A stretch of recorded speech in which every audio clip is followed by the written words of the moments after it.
Welcome back, my duelist friends. Casual Duelist here again. It is Thursday, so happy Thursday, my friends. And for the first time in a long time, we have a viewer submission that the viewer actually doesn't mind us sharing their name. So big thanks to SP Mask for this. Basically, we're going to call it like the dragonic room for growth. And this is actually really cool. So let's just get into the deck. We are going to be using the Room for Growth skill card. This is going to be a Cyrus Truesdale skill. During the main phase, you can choose to increase the attack of one level 3 or lower monster that you control by 300 times its level until the end of this turn. Flip this over at the end of the turn you activated this. And again, this is not a once per duel effect. This is a once per turn effect. So as long as we are playing level 3 and lower, there's room for growth. So that said, all the monsters in this deck are level 3. So every monster that's in our deck today gets a full 900 point bonus once per turn. So first and foremost, what is their first card? 2 copies of Baby Dragon. Because again, we got to do some dragonic stuff here. Otherwise, the whole dragon theme wears out. Starts at 12 with skill, ends up as a 19, ends up with 900 more for 21. Next up, not exactly a dragon, but it does help keep our power ceiling up. We are going to be using a dragon zombie. Now, SP, the only thing I have to say here is, I might actually play a third baby dragon. The way that your deck was built, it wasn't bad. But I get it, and during the play tests, this definitely proved itself. We definitely drew into it, definitely had to play it. It was a good card, great card. But again, 3-star, so from 16 to 25 with our 900 boost off of our skill. Next up, and this is definitely one of the better options here because not only is it thematic, it's very easy for everybody to get a hold of because these are like the original starter decks. This was a set. The Hunter Dragons are the first GX set. So again, just about everybody, if you've been keeping up with purchasing these boxes as they've been coming out, you guys have these. 1700, basically like the highest level 3 power that you're going to find in the game. And I believe it is the highest power you're going to find in Speed Duel right now, period. Keeps with our dragonic theme.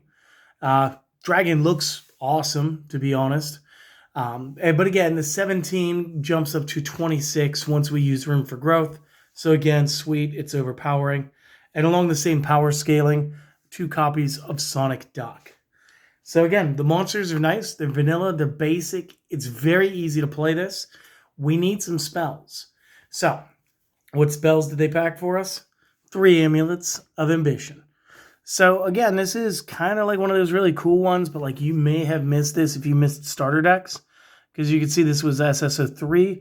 So I think this was... It's either Merrick Bakura, Rex, Weevil. I don't think this came out with Yogi versus Pegasus. The way this works, equip only to a normal monster card. If it battles a monster with a higher level, the equipped monster gains 500 times the difference in levels during damage calculation only. When this is sent to the graveyard, you can place it on the top of your deck. So it's optional. You don't have to lock yourself into drawing it if you've already got another copy. But for the sake of instance, let's say that you're going to play up against something like, I don't know, Blue Eyes White Dragon, because 8 stars is nice and round. Any one of these monsters will have the same bonus because it will be the difference in star levels. So these are all 3s. Versus 8 equals 5 difference, which equals a 2,500 point bonus when dealing with the Amulet of Ambition. Since it's playing up against the Blue Eyes, everything is base 500 or more since it's all 12 or more from the Baby Dragon up. So you're beating at by 37, so it'd be 700. And that's not counting the extra 9 that you're going to have from the Room for Growth anyway. So again, just this alone with any one of these, even if it's a 4-star monster, it's a difference of 1, so it's an extra 5, 14 when you do Room for Growth. So again, we're still hitting high. We're still beating boss monsters, even with Baby Dragon. This is a really good deck. Next up, we need to play the Enchanting Fitting Room. And I thought it was enchanted. That's my bad. So what's going on here? Normal spell, pay 800 life, excavate top 4, special summon all excavated 3 or lower normal monsters. After that, shuffle the remainder of the cards back to your deck.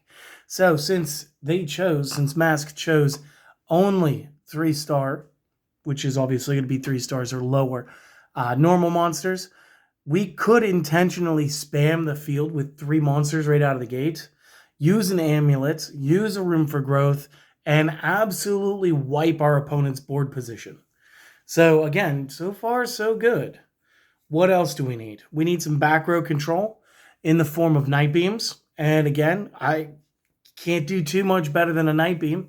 It means that whatever the face down card is that you're targeting does not get a chance to respond. So even if they had something like Wabaku, if you have targeted the copy of Wabaku, it may not respond and cancel out damage and monster destructions. So again, getting a very good 1-2 punch with this and our Enchanted Fitting Room. It's very easy to open up with some great hands. Another thing that we got to do, because again, we are playing some dragons, is the Stamping Destructions. Because again, what this is going to allow us to do, so far, you'll notice no card in the deck is on the limits list. This allows you guys to build whatever sideboard you want and use as many of the cards as you want there. So again, this is very modifiable, but what you got here is now we've got 5 monsters in our main deck, which is most of our monsters. They're all dragons, and unlike the Night Beam, the Stamping Destructions can't go after face-up spell traps. It could be face-down spell traps, doesn't matter. You just need to control the dragon when you activate it. Destroy the target, and if you do, inflict 500 to the controller. A lot of decks are using field spells. Field spells are obviously always going to be face-up, so Night Beam can't touch them, but the Stamping Destruction absolutely can and will. It's also easy to swap these out going into games 2 and 3 if you have to. The fact that the Mask did not use any limited cards for like the 2 or the 3 ofs allowed me to simply just go ahead and put like 3 Books of Moon in my side deck with like 2 Waking the Dragons and then like a Shrink, because again, Shrink was just very good. If we wanted to, we could do like 2 Books of Moon, Wall of Disruption, Shrink, Double Waking, whatever you wanted. The deck runs 1 trap. It is limited to 1. It is the Nightmare Wheel. Again, trap cards super important to the way that this deck plays.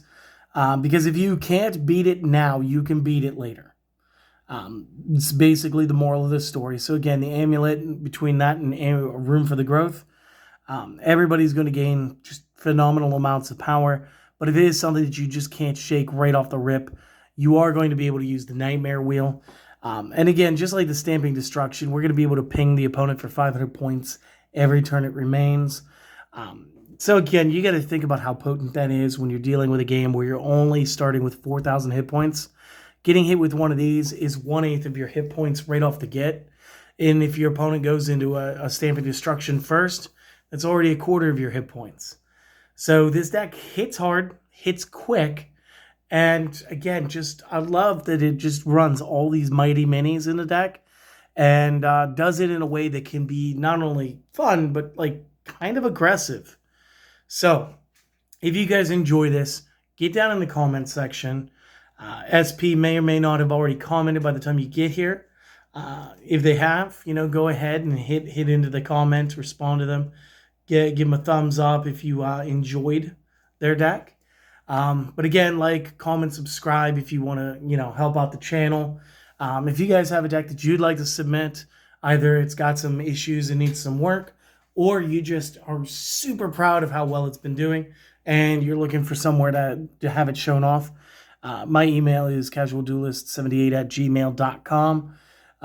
Feel free to go ahead and send me any and all lists. If you send me pics, that's cool too. Makes it a lot easier to understand. I basically have like every card illustration memorized. But for the most part, guys, this is it. No side deck, no extra deck, but it's simple. I mean, you could always substitute in, like I said, my generic good stuff extra deck, Cyber End, Cyber Blader, Dragoon, Thousand Eyes, Ojama. If you guys want to play, the Arcana Knight, go for it. I tend to use my blue as ultimate there. That'd be fine too. You can always throw in Senshi if you have it. Whatever you like. Probably go with like a double waking in the side. And then again, like maybe 2 book, a mind crush, 2 waking. I don't know, maybe like a cosmic cyclone or something. Wall of disruption would be okay since we're running mostly spells anyway. Things in the back row will probably get left alone. So I give you some very affordable reach as far as what to do. But until next time, guys, enjoy your day. Again, SP, thank you for sharing this with us. Hopefully this gets every view it deserves because this is actually very fun. And hope to see you guys again next time. Later.